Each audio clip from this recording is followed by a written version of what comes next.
오늘 빌라도의 선택 그리고 우리의 선택이란 제목으로 마태복음 27장 11절부터 25절까지의 말씀을 함께 나누겠습니다. 마태복음 27장 11절부터 25절 화면에 나올 겁니다. 교독하겠습니다. 예수께서 총독 앞에 섰음에 총독이 물어 이르되 내가 유대인의 왕이냐? 예수께서 대답하시되 내 말이 옳도다 하시고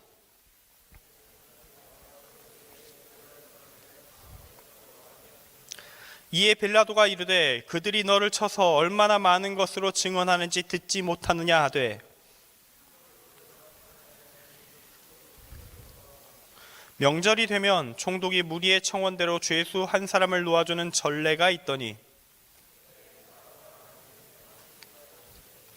그들이 모였을 때에 빌라도가 물어 이르되 너희는 내가 누구를 너희에게 놓아주기를 원하느냐? 바라바냐? 그리스도라 하는 예수냐 하니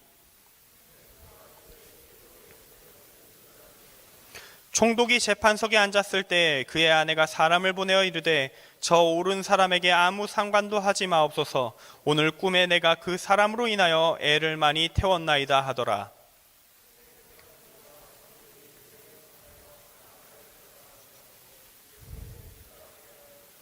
총독이 대답하여 이르되 둘 중에 누구를 너희에게 놓아주기를 원하느냐? 이르되 바라바로 소이다.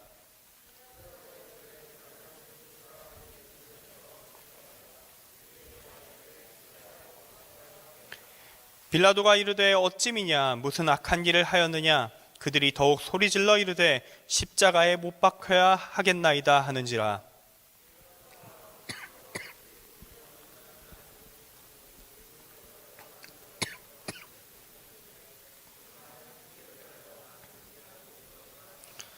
함께 읽습니다. 백성이 다 대답하여 이르되 그 피를 우리와 우리 자손에게 돌릴지어다 하거늘. 아멘.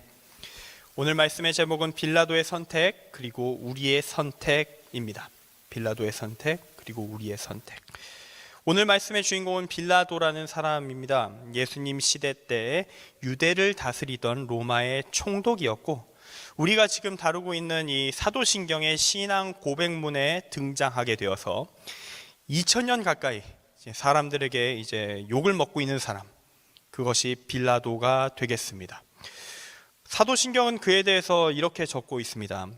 본디오 빌라도에게 고난을 받으사 십자가에 못 박혀 죽으시고, 빌라도는 예수님의 죽음에 대한 이 십자가형을 결정한 로마의 권력자로서 사도신경에 예수님의 십자가 처형을 집행할 권한을 가진 자이자 그 형벌을 실제로 실행했으며 그에 대한 책임을 지는 자였습니다. 그렇기 때문에 그는 후세에 이렇게 기록이 남아서 지금까지 쭉 존재하게 되었는데요. 오늘은 바로 그에 대한 말씀의 내용을 다루면서 빌라도의 선택, 그 선택의 의미를 찾고 그 선택이 나와 어떠한 관계가 있는가, 그걸 한번 살펴보는 시간을 가지겠습니다. 지금부터 말씀의 내용으로 들어갈 텐데요. 오늘 말씀은 예수님께서 십자가에 달려서 죽기 직전의 상황을 다루고 있습니다. 이미 예수님을 죽이기로 결정을 끝낸 이 유대의 대제사장과 백성의 장로들, 마지막 단계에서 로마 총독 빌라도에게 예수님을 인계합니다. 그들이 직접 사형을 집행하지 않은 이유는 그들 입장에선 이미 예수가 사형감이라고 판단을 끝냈지만 공식적으로는 로마 제국 통치하에서 사형 판결을 공식적으로 내리고 집행할 수 있는 주체 오직 로마 제국 하나였기 때문입니다. 물론 제가 공식적이라는 걸 강조하는 데는 이유가 있어요. 유대교에서 종교적인 차원에서 집행한 자체적 사형 집행은 꽤 많았거든요.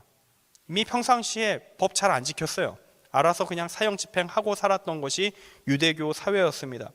대표적인 사례로 요한복음 8장 3에서 11절에 제시되어 있는 가늠하다 걸려 죽게 된 여인에 대한 이야기가 있습니다. 대제사장과 백성의 장로들은요, 충분히 우리들의 종교적인 규정에 따른 것이다, 우리들의 원칙이다, 그렇게 하면서 그냥 사형 집행할 수 있었습니다. 예수님에 대해서도 그렇게 그냥 처형할 수도 있었다는 것이죠. 아마 로마는 심각한 수준이 아니라면 그냥 적당히 그럼 내가 눈을 감아줄 텐데 나한테 뭘 줄 건데? 이런 식으로 반응했을 것입니다. 그렇게 받고 지나칠 수 있었어요. 그런데 그런 사안임에도 불구하고 이 유대 대제사장과 장로들은 지금 의도적으로 예수님의 사형 집행을 로마 제국에게 미루고 있습니다. 왜냐하면 이렇게 해야 아직까지 꽤 많은 숫자가 남아있는 이 유대인 예수 추종자들, 예수님을 따르는 자들, 그들의 비난이 자신들에게 쏠리지 않고 온전히 로마 제국을 향해 투사될 것이기 때문입니다.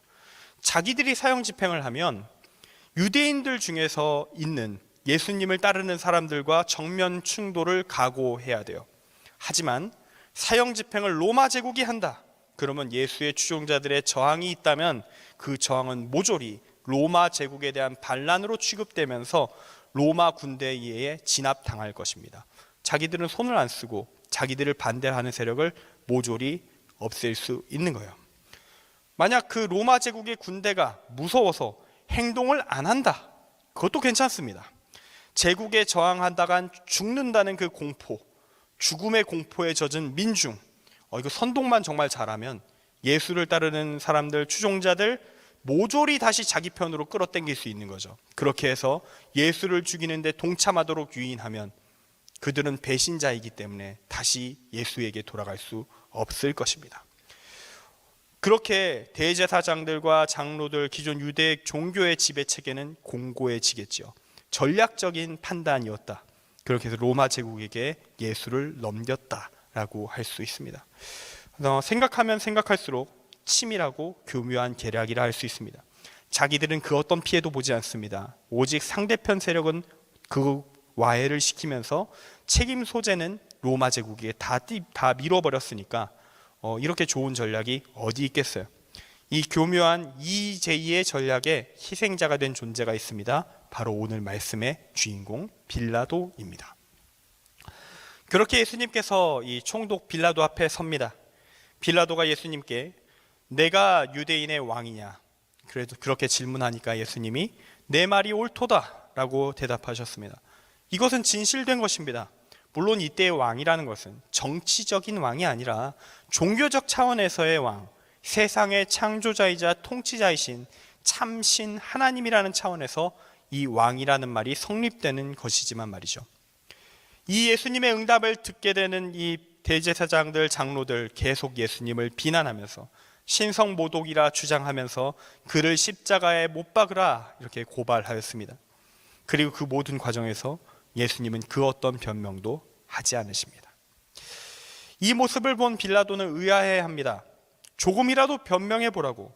변명을 하면 내가 좀 듣고 판단해 보겠다. 나에게 권한이 있다. 너의 목숨줄을 쥐고 있다. 내가 그렇게 말을 하지만 예수님은 대답하지 않습니다. 이렇게 예수님은 십자가를 향해 나아가는 그 길, 죽기 위한 그 길을 묵묵히 걸어가십니다. 빌라도는 이 예수님의 태도를 보고 크게 놀라워했던 것 같습니다. 그가 보기에는 예수님이 모함을 당한 것이 확실했거든요. 그리고 마침 명절이 되면 총독이 무리의 청원대로 죄수 한 사람을 놓아주는 전례가 있었고, 마침 바라바라 하는 유명한 죄수가 갇혀 있음을 생각한 그는 2명을 갖다 놓고 이렇게 말합니다. 너희는 내가 누구를 너희에게 놓아주기를 원하느냐? 바라바냐 그리스도라 하는 예수냐? 총독이 이러한 질문을 했었던 이유는 아무리 봐도 예수가 죄가 없었기 때문입니다. 대제사장과 장로들 예수를 시기해서 넘겨주었다. 파악이 이미 끝났기 때문입니다. 그는 예수를 풀어주고 싶어 했습니다. 때마침 재판석에 앉았을 때 그의 아내가 사람을 보내서 이런 말도 전합니다. 저 옳은 사람에게 아무 상관도 하지 마옵소서. 오늘 꿈에 내가 그 사람으로 인하여 애를 많이 태웠나이다. 생각해 보십시오. 생사람을 잡았다. 내가 죄가 없는 걸 뻔히 알고 있는데도 생사람을 잡으면 그래도 양심이 멀쩡하게 살아있는 사람이라면 당연히 꿈자리가 뒤숭숭할 겁니다. 이 상황을 그 아내가 알고 있었다면, 남편이 그러한 형태의 일을 이제 하게 될 거라는 걸 알고 있는 그 아내라면 마음이 불편할 수 있을 거예요. 당연히 전할 수 있는 겁니다. 그것이 하나님께서 주신 메시지라면 더더욱 명확하게 꼭 전해야 되는 것이었겠죠. 그렇게 빌라도는 그래도 가능하면 예수를 풀어주는 게 좋겠다라는 결론에 도달해 갑니다. 그런데 이 대제사장들과 장로들이 이거 빌라도가 우리들이 원하는 대로 행동할 것 같지 않다, 이렇게 느끼자마자 그들은 무리들을 선동하기 시작합니다. 총독이 둘 중에 누구를 너희에게 놓아주기를 원하느냐 질문했을 때 바라바라고 외치도록 무리들을 끌고 갑니다. 빌라도는 당황했습니다. 사실 그 자리에 과거에 예수님을 따랐던 사람들이 꽤 있었기 때문에, 어떻게 그가 이 예루살렘에 입성했는지를 그가 알고 있기 때문에 추종자들의 숫자가 상당함으로 두 소리가 같이 나오든지 그러면 어떻게든 예수로 몰아가서 풀어줄 수도 있는데, 바라바라는 소리만 가득한 겁니다. 바라바만을 풀어다오, 저놈은 죽여라, 이런 외침이 가득한 것입니다. 그 혼란이, 이런 일이 어떻게 벌어지는 거지? 그 혼란의 그 마음이 그의 말에서 인식이 됩니다. 그러면 그리스도라 하는 예수를 내가 어떻게 하랴? 무리들이 다시 받아칩니다. 십자가에 못 박혀야 하겠나이다. 빌라도는 어이가 없습니다. 다시 한번 묻습니다. 왜냐하면 그는 이미 확인이 끝났다고 했습니다. 그는 죄가 없다. 예수는 죄가 없다. 어찌미냐? 무슨 악한 일을 하였느냐? 그러나 무리들은 이 질문을 무시합니다. 더욱 소리를 지릅니다. 십자가에 못 박혀야 하겠나이다. 그리고 결국 빌라도는 결정을 내립니다. 추종자들이 모두 배신하였구나. 예수를 풀어달라 하는 자가 없구나. 그는 이제부터 다음 생각을 합니다. 밀란이 나면 내가 어떻게 될지, 이 생각을 하기 시작합니다. 그렇게 예수가 죄가 있든 없든 간에 나를 위해 예수를 죽이는 것이 내 인생에 도움이 된다 라고 판정을 내리죠. 옳고 그름의 문제가 아니라 자신의 이득을 위한 결정을 합니다. 그렇게 물을 가져다가 무리 앞에서 손을 씻으면서 말합니다. 이 사람의 피에 대하여 나는 무죄하니 너희가 당하라. 백성이 대답합니다. 그 피를 우리와 우리 자손에게 돌릴지어다. 엄청난 말이죠. 잘못된 리더들을 따른 사람들이 겪게 되는 참사라는 것이 이런 것입니다. 자기 입으로 공식적으로 선언하였습니다. 이 피를 우리와 우리 자손에게 돌릴지어다. 지옥 가도 좋으니 저놈을 죽여라. 이렇게 외친 것입니다. 그들은 지금 하나님께 어떤 판결을 받았을까요? 통렬한 회개가 있었다면 그래도 천국 갈 수도 있었겠지만, 그렇지 않았다면 지옥을 피할 길이 없었을 것으로 보입니다. 그렇게 바라바는 풀려납니다. 그리고 죄 없는 예수님은 무리들이 원하는 대로 채찍질을 당한 후에 십자가에 못 박히도록 판결을 받습니다. 여기까지가 말씀의 내용입니다. 이 말씀이 우리에게 제시하고자 하는 메시지는 무엇일까요? 행간에 제가 조금씩 계속 언급한 것들이 있긴 하지만, 이번에는 빌라도의 행동에 한번 집중하면서 우리에게 주시는 하나님의 뜻을 찾아보겠습니다. 빌라도의 문제의 핵심은 그가 예수님이 분명히 죄가 없다는 사실을 알고 있게 되었음에도, 알았음에도 불구하고 나의 유익을 위하여 예수를 죽이는 것에 동의했다는 것입니다. 제대로 된 판사라면 죄인에게 벌을 주고 죄가 없는 사람에게 무죄를 선언하고 풀어줘야 합니다. 그리고 무죄한 자를 신고하고 재판정에 몰아넣은 죄인들을 역으로 색출해서 그들을 심판하는 것이 바른 재판관다운 행동입니다. 물론 판사가 사람으로서 실수할 수는 있습니다. 모르고 무죄한 자를 처벌할 수 있습니다. 하지만 이건 빌라도에게 해당되지 않습니다. 왜냐하면 빌라도는 실수를 한 것이 아니라 정확하게 상황을 파악하고 예수가 죄가 없음을 알고, 심지어 그들이 시기심으로, 대제사장과 장로들이 시기심으로 예수를 팔아넘기는 것을 알고 있었기 때문입니다. 다 알고 있습니다. 지금 저 사람이 죄를 뒤집어 써서 지금 내 앞에 앉아 있다는 것을 알고 있다는 겁니다. 정의로운 재판관이라면 예수를 살리기 위해서 자신이 할 수 있는 모든 노력을 동원해야 옳습니다. 그리고 빌라도는 단순한 재판관이 아니었어요. 로마의 총독으로서 저 유대의 유력자들, 대제사장들, 장로들 무슨 상관입니까? 솔직히 마음만 먹으면 쟤네들 아무 힘도 못 써요. 그를 훨씬 더 상회하는 권력과 무력, 실질적인 힘을 갖고 있는 자리가 로마의 총독의 위치입니다. 그는 마음만 먹으면 정의를 행할 수 있었습니다. 그러나 빌라도는 그 정의로운 행동을 하지 않습니다.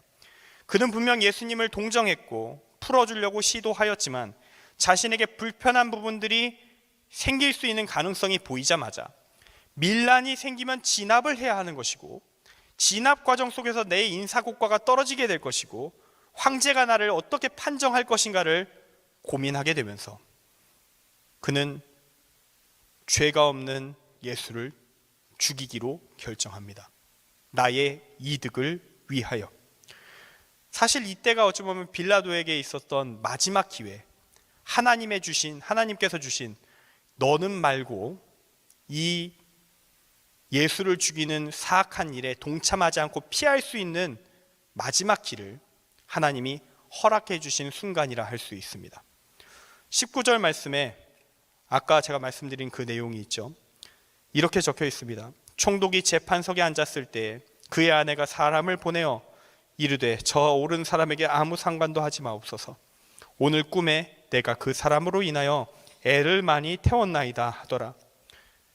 분명히 그에게 예수를 풀어주는 것이 심정적으로도 옳고 증거상으로도 옳다, 다 파악됐습니다. 하지만 그는 고민을 계속합니다. 24절의 내용에 따르면 그는 이렇게 고민합니다. 예수를 죽이는 것을 내가 막는다면 저놈들이 반란을 일으킬 것이다. 진압은 쉽지만 그 이후에 나에 대한 평가가 어떻게 될 것인가. 그래서 그는 내 권력을 잃어버리지 않기 위해 예수님을 죽이기로 결정한 것입니다. 빌라도는 선택했습니다. 불위를. 그 이유는 나의 보신을 위하여, 나의 생존을 위하여, 나의 이득을 위하여, 그걸 위해 무죄한 자를 죽이기로 결정합니다. 그렇게 자신의 권력을 지키려고 합니다. 자기 마음속에 울리는 양심의 소리, 아내를 통해 전달된 하나님의 마지막 조언까지 모조리 무시하고 그는 권력을 선택합니다. 그렇게 그는 예수님을 죽이는 데 동참합니다. 법정에서 손을 씻으면서 이건 내 책임이 아니다 라고 했지만 그 의식적인 행위가 그의 죄를 하나님 앞에서 가려주지는 않습니다. 그 결과 그는 사도신경에 남았습니다. 2000년간 사람들의 입에 오르내리며 앞으로도 계속 욕을 먹을 예정입니다. 자, 그렇다면 그가 그렇게 해서 지키려고 했던 그 권력 얼마나 지켰을까요? 역사는 얼마 못 돼 그가 권력을 잃었다고 증언합니다. 2년에서 3년 그는 로마 황제에게 좋은 평가를 결국 받지 못했고 로마로 소환당합니다. 그토록 지키고자 했던 권력 몇 년 지키지도 못한 채 다 잃어버리고 말았습니다. 그런데 만약 그가 옳음을 선택했다면 그의 미래는 어떻게 바뀌었을까요? 그가 만약 죄 없는 예수를 끝까지 지키기로 결단하였다면 어떤 결과가 나왔을까요? 우리는 미래를 알고 있기 때문에 그 상황까지 나름대로 추정해 볼 수 있습니다. 예수님의 사형 집행 이후 빌라도는 순전히 자기 잘못의 누적 때문에 쫓겨납니다. 여기서의 책임은 분명히 빌라도에게 있습니다. 하지만 만약에 빌라도가 나름대로 옳은 법적 판결을 내리기 위하여 이 유대인들의 저항으로 인해 반란이 일어났다, 예수님을 살리겠다고 움직이다가 반란을 감수하였고 반란을 진압했으며 그 문제에 대해서 책임을 지고 총독 자리에서 물러났다면 그에 대한 평가가 어떻게 바뀌었을까요? 이때는 빌라도의 잘못보다 유대인들의 문제가 더 심각했던 것으로 평가받게 됩니다. 즉 똑같이 유대 총독 자리에서 쫓겨나더라도 그 이유가 달라지고 평가가 바뀐다는 겁니다. 당연히 빌라도에게 돌아갈 처벌은 약해지게 됩니다. 그리고 가장 큰 혜택이 있습니다. 만약 그가 예수님을 살리기로 결정한 순간 그는 이제 2000년간 예수님을 죽인 사람으로 욕먹을 사람이 아니게 됩니다. 아마 빌라도가 아니라 예를 들어서 자기 후임 총독이 될 수도 있겠죠. 끝까지 로마 제국에게 밀어 넣을 거니까 후임 총독이 될 수도 있을 것이고, 또는 자기들 멋대로 유대인들이 그냥 사형 집행을 한다면 그것도 괜찮습니다. 새롭게 펼쳐진 역사의 가능성 안에서 그는 수천 년간 비난의 비난의 자리에 설 일이 없어지게 되는 거니까요. 오히려 그의 이름은 바뀔 겁니다. 불의를 위해 싸운 자, 예수님을 지키려 노력한 자의 명단에 올라가며 그에게 구원의 기회까지 주어졌을지도 모를 일입니다. 말씀을 정리합니다.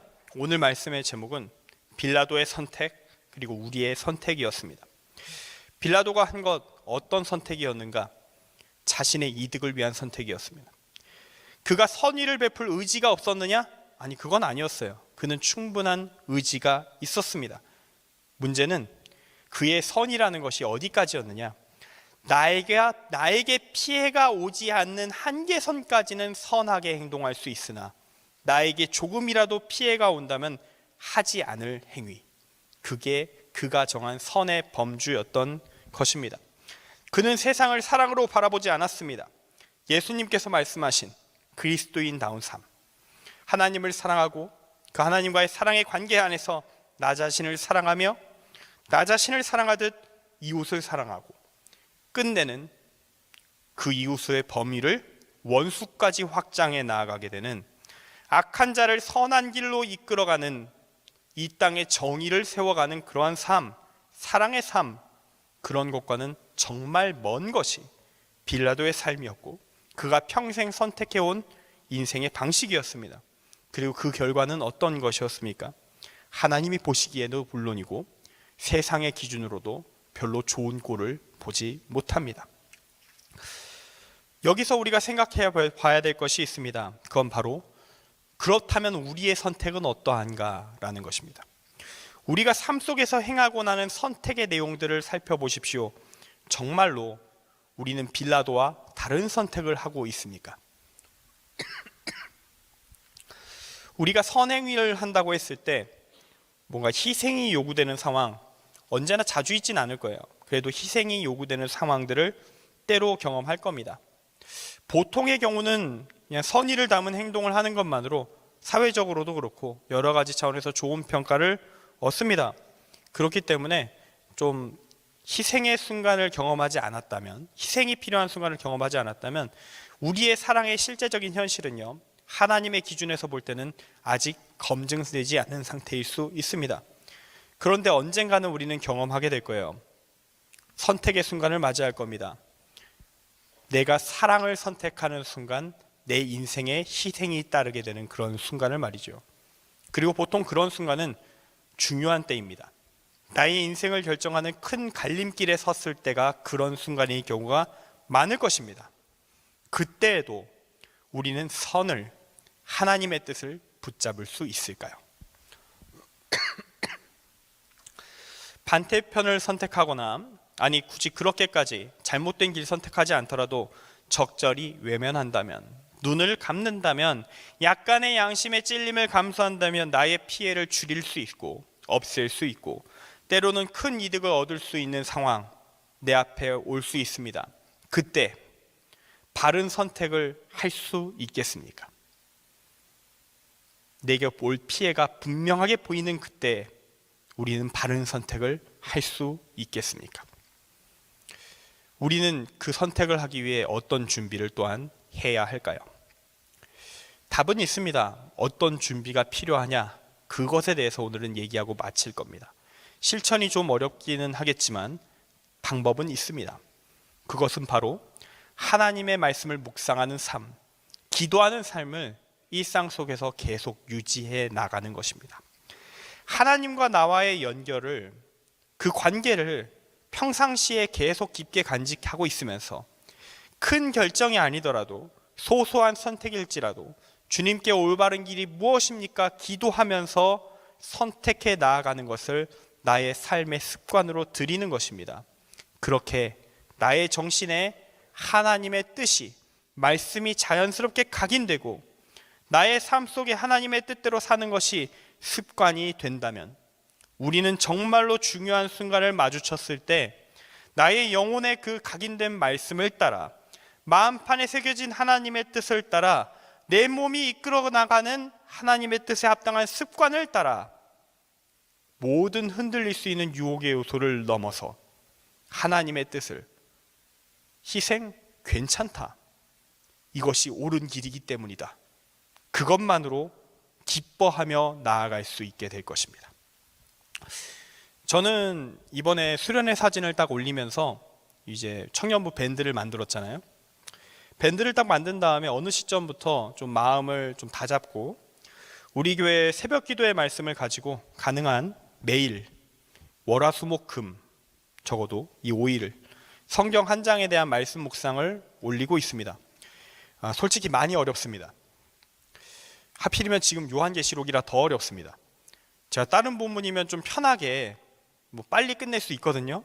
왜냐하면 설명을 적게 해도 돼 라는 거면 그냥 읽고 이해될 내용까지 설명할 필요 없잖아요. 그러니까 메시지만 정확히 짚어주면 되는데 이 녀석은 처음부터 끝까지 지뢰밭이야. 그러니까 다 설명을 해줘야 돼. 그럼 글이 길어지면 안 볼 거 아닙니까? 그러니까 뭔가 악순환의 고리인데 그래도 합니다. 왜냐? 나는 이해하고 넘어가겠지만 모르는 사람은 헷갈린다는 얘기잖아요. 그래서 자료를 남겨두기 위해서라도 합니다. 여러분을 위해 나중에라도 요한계시록 읽을 때 쓰시라고, 지금 안 보더라도 쓰시라고 나중에라도 자료를 그냥 밴드에 쌓아 올리고 있습니다. 정말 힘들어요. 정말 나 혼자 성경 읽고 메시지를 찾고 나애가 그 메시지 붙잡고 하루 살 만한 정리를 하는 거 30분 안에 끝낼 수 있습니다. 아무리 길어도 저는. 근데 이걸 말씀 전반의 내용을 정년된 글로 작성하고 결론 정리해서 메시지 꺼내고 권면의 말씀을 남기고 그에 연관된 찬양까지 선정해서 올리면 설교 한 편 쓰는 것 같은 부담감이 저한테 와요. 이걸 매일 제가 새벽 기도 끝내고 나서 아침 딱 먹고 늦어도 오전 9시까지 올리는 것을 목표로 작업을 들어갑니다. 안 쉬어요. 쉬면 할 수가 없어요. 자면 안 됩니다. 출근하기 전까지 이걸 해내야 돼요. 밀릴 때가 많습니다. 요즘 들어서 좀 몸도 저도 좀 안 좋고 새벽에 다른 일들 처리할 일이 갑자기 몰리면 밀리게 되더라고요. 밀려도 어떻게든 나중에라도 채워 올리고 있는 중입니다만 참 쉽지는 않습니다. 제가 이 피곤한 짓을 어쩌면 요즘 누칼협이라는 말이 돌더라고요. 누가 칼 들고 협박했냐고. 누가 칼 들고 협박했냐고. 그런 거 왜 하냐고. 그냥 그만두면 되는 거 아니냐고. 막 이런 식으로 말할 때 쓰는 표현이던데 사실 그 이전에 정말 한 사람도 이런 일 한 사람이 없을 수도 있는 일을 제가 지금 왜 하고 있을까요? 잘난 척을 하고 싶어서일까요? 잘난 척 하려고 이런 고생을 하진 않습니다. 너무 피곤해요. 이런 피곤한 일을 그럼에도 불구하고 계속 하는 이유는 저는 여러분 가운데 매일매일 말씀으로 시작하고 기도로 시작하는 좀 습관이 좀 그러한 문화가 우리 청년교회 안에 좀 일어나기를 바라기 때문입니다. 새벽 기도에 못 나올 수도 있겠죠. 이른 시간입니다. 못 나오는 게 어쩌면 거의 청년들에겐 당연하다고까지 여기질지도 모르겠어요. 하지만 이건 가능하지 않을까요? 아침에 학교에 가는 중에 출근하는 중에 일하기 전에 성경 말씀 한 장 읽고 찬양 한 곡 듣고 그 가운데 짧게 기도하는 게 불가능할까요? 적어도 그건 가능하지 않을까요?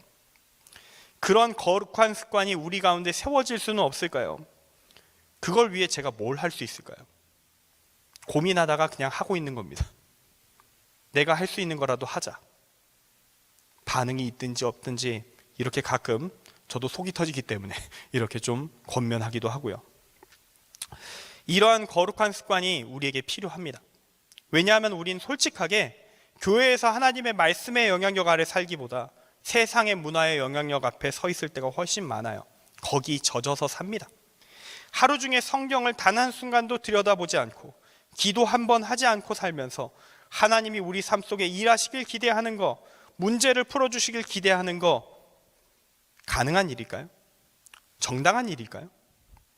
오늘 소년부에서 공과 교제를 따라서 말씀을 전하는데 본문이 여호수아에 대한 이야기였습니다. 여호수아 1장 8절 말씀을 여러분에게 나누려고 합니다. 이 율법책을 내 입에서 떠나지 말게 하며 주야로 그것을 묵상하여 그 안에 기록된 대로 다 지켜 행하라. 그리하면 내 길이 평단하게 될 것이며 내가 형통하리라.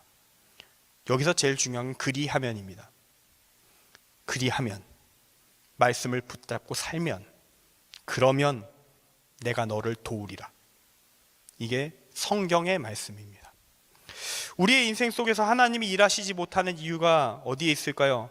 왜 우리는 항상 하나님과 함께 문제와 맞서 싸우지 못하고 혼자 싸우다 지쳐서 널브러져서 하나님 왜 아무것도 안 해요? 하고 있을까요? 그 이유는 우리에게 있는 겁니다. 하나님을 믿는다 하면서, 하나님을 사랑한다 하면서 그 하나님의 뜻을 깡그리 무시하는 인생, 그 어떤 관심도 보이지 않는 인생, 그런 믿음이, 그런 사랑이 진짜일 리 없지 않습니까? 여러분이 누군가를 그런 식으로 대하면서 사랑한다고 말하면 그 말을 믿겠습니까? 나를 사랑한다고 말하는데 나를 위한 도움을 아무것도 안 해. 나에게 그 어떤 관심도 안 가져. 아무것도 안 해. 그런데 갑자기 나한테 나를 사랑한대. 때려 죽이고 싶겠죠. 이놈이 지금 나를 가지고 노는가, 이런 생각이 들 겁니다. 그건 사랑이 아니기 때문이에요. 그냥 말만 있을 뿐이죠. 물론 여러분은 그래도 다행입니다. 지금 이 주일날 예배의 자리에 나왔잖아요. 이 자리에 하나님의 일을 위한 봉사로 오전을 미리 채우고 또 이 자리에 다시 청년부 예배, 나를 위한 예배 드리기 위해 나오신 분들도 여기 참 많습니다. 주님께 감사합니다. 참으로 다행입니다. 또는 여러분이 만약 여기서 그냥 예배만 드리고 있다, 저는 그냥 이렇게 말하겠습니다. 다행이다. 주님께 걷어차이지 않을 최소한을 하고 계시군요. 주님이 그렇다고 여러분을 걷어차진 않겠지만 여러분이 주님을 어떻게 대하고 있는지를 생각해야 될 문제가 남아있는 겁니다. 계속 그런 상태에 우리가 머물게 된다면 어떻게 될까요? 결정적인 순간에 이럴 수도 있습니다. 오늘 말씀의 빌라도와 같은 선택을 우리가 하게 될 수도 있습니다. 옳음이 무엇인지 빌라도 모르지 않았습니다. 알았어요. 하지만 나의 이득을 위하여 옳음을 포기했던 겁니다. 그렇게 그는 역사 속의 수치로, 죄인으로 기록된 상태가 되었습니다. 그와 같은 선택을 하게 된다면 우리 역시 그와 같은 결말을 맞이할 것입니다. 우리가 주님의 기적을 경험하기 원한다면 우리의 삶 속에서 거룩한 습관을 세워가야 합니다. 사실 혼자 어려워요. 그래서 우리는 항상 예배 마치고 CM으로 모이는 것입니다. 예배 후에 굳이 말씀을 나누고 기도하고 이야기를 왜 하는가? 그렇게 함께 대화를 나누지 아니하면, 그렇게라도 한 번이라도 하나님의 말씀을 함께 나누는 시간을 갖지 아니하면 우리는 말씀을 진정으로 나눌 수 있는 시간, 기도하는 시간을 내지 않는 경우가 솔직하게 너무 많거든요. 그리고 그때 서로에게 도움을 받는 겁니다. 조금 더 나아가고 있는 사람들의 도움을 받는 것입니다. 그리고 교회는 여러분을 위해서, 글쎄 이게 도움으로 여겨지지 않을 수도 있겠지만 특별 새벽 기도회를 준비하고요. 이건 조금 힘들 수도 있겠다. 하지만 그렇게 도전하라고 요청합니다. 찬양 집회로 또한 전도 축제를 준비합니다. 그리고 지금 목회자인 저는 모르겠어요. 제가 더 할 수 있는 게 많을 수도 있겠지만 제 능력이 여기까지네요. 그래서 말씀 묵상을 나누고 있습니다. 이렇게 서로를 돕는 겁니다. 이것이 바로 교회의 존재 이유입니다. 함께 제대로 된 그리스도인으로 서로를 세우기 위하여 존재하는 모임, 그것이 바로 교회입니다. 우리 오목천 청년교회입니다. 거룩한 습관을 세워나가면서 인생의 중요한 순간마다 우리 주님의 인도하심을, 도우심을 경험할 수 있는 우리 오목천 청년교회 지체들 모두가 되길 간절히 소망합니다. 기도하겠습니다.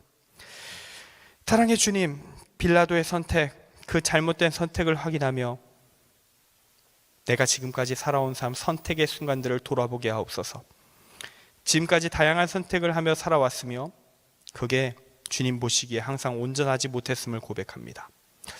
앞으로의 선택의 모든 과정 속에서는 주님 안에서, 주님의 말씀 안에서 기도하며 주님과 함께 선택하기를 원합니다. 바른 길을 걸어갈 수 있기를 원합니다. 주여, 나의 선택의 순간마다 함께 하시고 나를 다스려 주시옵소서. 예수 그리스도의 이름으로 기도합니다. 아멘.